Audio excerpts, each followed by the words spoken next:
Hello everybody and welcome to the channel. So in today's video, I do want to go further into depth about the match between FC Barcelona and Athletic Club. And one of the main reasons why I do want to talk about this game even further, it is because it was a match where there were just so many things to talk about, where I just don't think that you can talk about the whole thing and everything that did happen within that game in one video, which is why I'm going to be making a second video. So what we're going to do within this video is that we are going to be talking about the 4 things that we have learned in this match, because I do believe that there were moments in this match that need to be called out. Yes, have we talked about players such as Pedri and Lionel Messi and how well they have done when it comes to the goals and the assists? We have, but there's some small little details that I believe not many people are talking about that did happen within this game, and I'm going to be explaining what I do mean by this. And so now moving on to key point number 1, and that is going to be about Messi's enjoyment on the pitch. So here's the thing about Lionel Messi right now. When you do get a very happy Lionel Messi, you do also get a very clinical Lionel Messi.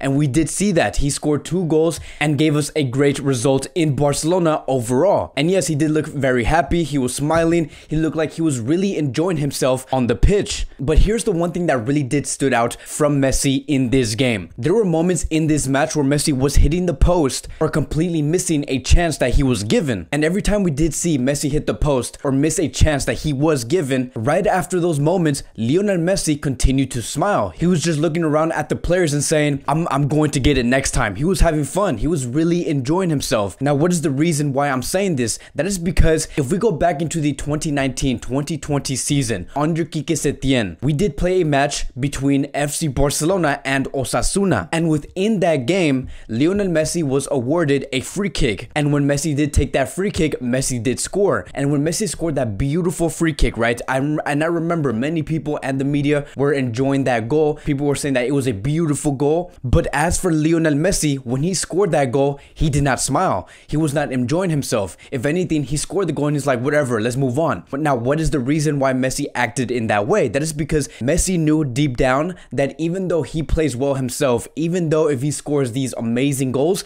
he knows that his team overall is not going to be bringing the best results. And obviously we did see that play out, like in that match between Bayern Munich and FC Barcelona. Messi saw it coming. That's why Messi, regardless of what he did under Quique Setién, he was not happy. And again, going back to the match between Barcelona and Athletic Club, even though Messi was missing, even though he was hitting the crossbar every 5 to 10 minutes, Messi smiled right after. Why? It is because the difference between now and then is Messi knows that even though he misses, even though he does hit the crossbar, he knows that his team overall is going to be bringing the results. He knows that his team is capable enough that even though he himself cannot bring his best clinical version against Athletic Club, the other players are going to do it for him. And that is why we did see a very happy Lionel Messi, because he knows where his team is currently at and where his team could go within the next 3 to 4 years. Moving on to key point number 2, and this is going to be about Ronald Araujo's leadership. Now, I'm not going to be talking about this key point for too long because we have talked about Ronald Araujo many times,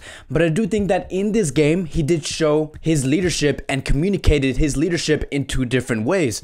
It was through his words. Yes, he was commanding. He was saying, we need to perform in this way. You need to be positioned in this way. But he also communicated his leadership through his actions. The way that Ronald Araujo was defending the opposition, it was something that many of us were greatly admiring. And I do believe that it was to the point where Ronald Araujo was defending so well that the defenders around him were saying, we need to keep up. We need to do exactly what Ronald Araujo is doing. Which is true, because we saw Ronald Araujo completely try and pressure the opposition. He was doing very well on the man-to-man or 1v1s. Ronald Araujo was completely everywhere. And I do think that because of what he has been doing on the field, the other defenders in Barcelona, which is Jordi Alba, Lenglet, or Mingueza, or Serginho Dest, they're going to be wanting to match that type of energy on the field. And so as of now, it is safe to say that Barcelona's best center back at the moment is Ronald Araujo. And I have no doubt, and I know that the legendary players and the veteran players such as Gerard Piqué and Puyol are probably looking at Ronald Araujo and saying, wow, what a great center back. And at 21 years old, the sky is going to be the limit for this defender. Now moving on to key point number 3, and that is going to be about Dembele's progression. Now, in my previous video, we did talk about how Dembele was the main source of attack every time he was on the ball, but what we are going to do in this video is that we are going to be talking about what Dembele has been doing off the ball, and I'm going to be explaining what I do mean by this. I'm going to split this into 2 different parts. The first key point is going to be this: Dembele tactically has never been that intelligent. Now, before I do go further into this key point within a key point, one thing to know is that whatever I'm going to be describing, it is something that you cannot really see through a highlight video of Dembele against Athletic Club. You cannot find this on YouTube. This is something that if you do want to see Dembele's off the ball movement, you're going to have to watch the whole game. So what I'm going to be explaining here is going to be something that you're not going to be finding anywhere else. But basically, Dembele has always been that player where he does receive the ball on the line, and once he does receive that ball on the line, he does have the obstacle to take down 2 or 3 players. That is the Dembele that we know. That is the Dembele that we all love. It's someone who's very pacey and likes to take down players,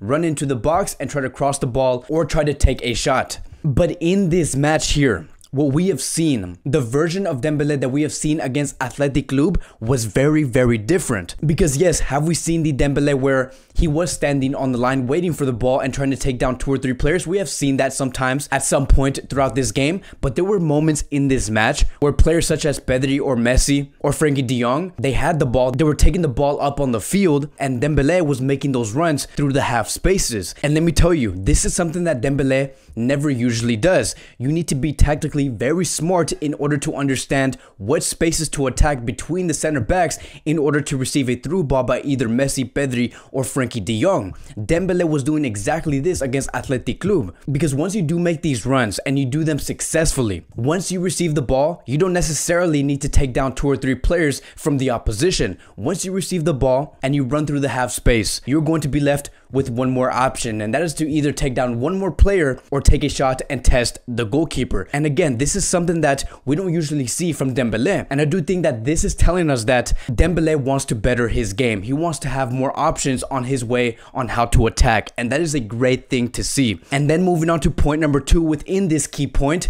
is we have seen Dembele express his body language and make commands more than ever. There were many moments in this game where players such as Pedri or Messi or Frenkie de Jong or Antoine Griezmann, they lost the ball, and then Dembele immediately likes to command and say, you need to be positioned in this way, I'm gonna be positioned here, make sure that you get that player over there. Dembele likes making those commands. He talks a lot more than he has ever done within the past 2 or 3 years. We also seen Dembele try to ask for the ball when he is running through those half spaces, and every time he is not involved within a gameplay, he does get very frustrated. And I do think that if we were to combine all of these things that we have just talked about when it comes to Dembele improving his game, this is a version of Dembele that is maturing. He wants to succeed with FC Barcelona, and he is now taking full responsibility on how he wants to attack going forward with FC Barcelona. And now moving on to the final key point, and that is going to be about Frenkie de Jong's refining his role. So over the past 12 to 18 months, we have never truly seen the Frenkie de Jong that we were expecting to get, like from Ajax. But over the past 2 or 3 games, we have finally seen Frenkie de Jong finally find his true form, and especially in this game. And one of the greatest examples of Frenkie de Jong finally finding his form was on this minute here, on the 13th minute when Barcelona did score their first goal. I'm going to show you guys a frame on where Frenkie de Jong did start at. Look at where Frenkie de Jong is at right now. Just look at how deep Frenkie de Jong is at the moment. Then you can see Frenkie de Jong making that run into the box. You can see that Messi understands where Frenkie de Jong is going to go. He makes that long pass into the box, and then Frenkie de Jong receives the ball and places it perfectly towards Pedri. Now, if we were to go back 12 to 18 months ago and go to this exact same situation, we would have never seen this play happen, because Frenkie de Jong has always been a player in Barcelona that was very reserved. He has never been this advanced. But under Ronald Koeman, that is not the case. I do think that Koeman wants to give Frenkie de Jong the ability to move forward and give him the freedom to contribute in the attack. As a matter of fact, within the past 6 games for Barcelona in this season, he has scored a total of 3 goals. What type of central defensive midfielder does that? So it's a great performance coming from Frenkie de Jong, and he continues to do very well when he tries to get away from dangerous situations on the field. And so overall, I think that we are finally starting to see the true Frenkie de Jong that we have been wanting to see. Defensively, he does very, very well, and offensively, he does extremely, extremely well. And I cannot wait to see the final version of Frenkie de Jong within the upcoming years. So that'll be it for today's Barcelona video. If you guys are new here, welcome to the channel. Please like, subscribe, comment, and I will see you guys in the next video.